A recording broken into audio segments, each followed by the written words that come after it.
Нур Борбор эл аралык чыгармачылык академиясынын 20 жылдыгына карата Ош шаарына уюштурулган ыр сапардын алкагында Кыргыз Республикасынын эл акыны Сагын Акматбекова, Кыргыз Республикасынын улуттук жазуучулар союзунун төрагасы, Кыргыз Республикасынын маданиятына эмгек сиңирген ишмер Нурлан Калыбеков, белгилүү акын Калчыро Көкүлов 29 апрелде Кыргыз Өзбек эл аралык университетинде болушту. Сыйгыноктор алгач университеттин ректору профессор Чаткалбай Ырайымбаевдин кабыл алуусунда болду. Жолугушуу учурунда ректор окуу жайдын тарыхы, ишмердик багыттары боюнча кыскача маалымат берди. Андан соң акындар университеттин материалдык техникалык базасы менен таанышып чыгышты.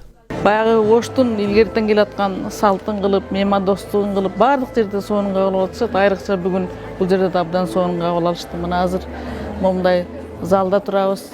Bir teatrga girgende эле чоң зал, жакшы зал болуптур. Ушул жерден балдар окушат экен, чыгармачыл.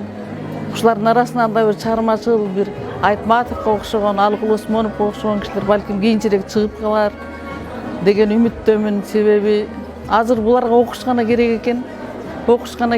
Тил жерде компьютерный, электронный библиотекаларды көрдүк. Бардыгы жакшы да, жакшы. Менин купулума толду. Менимче мен менен жүргөндөрдүн баарынын купулуна толду болуш керек деп ойлойм. Анан бардык шарттар түзүлгөндөн кийин буларга окушкана керек да, окушкана керек. Мен жаштарга ушуну каалар элем. Окугула. Мындай шарт эч жерде болбойт. Жаштык деген бир заматта өтүп кетет. Жаш кезде окуп, билим алып калыш керек деп айтар элем.